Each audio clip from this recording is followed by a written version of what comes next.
Ontario residents overpay for auto insurance to the tune of hundreds of millions of dollars, according to a new study from Schulich School of Business. A new report out this afternoon reinforces something that I think a lot of drivers have believed for a long time. We are paying far too much for auto insurance. So the Fighting Fraud and Reducing Automobile Rates Act, it sounds great. They're going to reduce my auto rates. Do you think that's true? The name is great. The idea is great. I agree with you. We pay too much for auto in this province. There is nothing in this legislation to actually reduce rates. Thanks for joining us to talk about this. So how serious a problem is this? I mean, how much are we overpaying, would you say?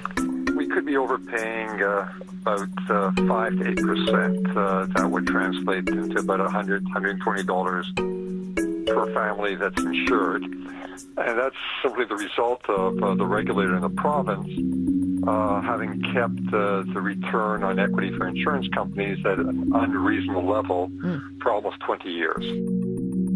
There is ample scope to further reduce those premiums if the government regulator, which is the Financial Services Commission of Ontario, looks at the profitability permitted to auto insurance companies and takes a more realistic approach. And so there should have been, this is our argument, there should be a boatload of savings coming from that. If you reduce your overhead by 96%, how do you not make money? I think we need to have a dialogue. We have shared this report with the government. We want this report to be a positive tool for change.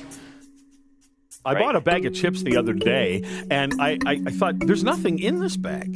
Absolutely. And you know what? That's the same thing for auto insurance. So do you think that your report may change that? Is that going to be more ammunition for the argument to further regulate and control pricing for the industry?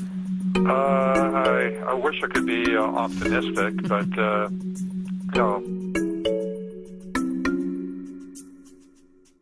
If a jury finds that your injuries are, say, $50,000 for your pain and suffering, you only get $20,000. The insurance company keeps the first $30,000 of your damage award.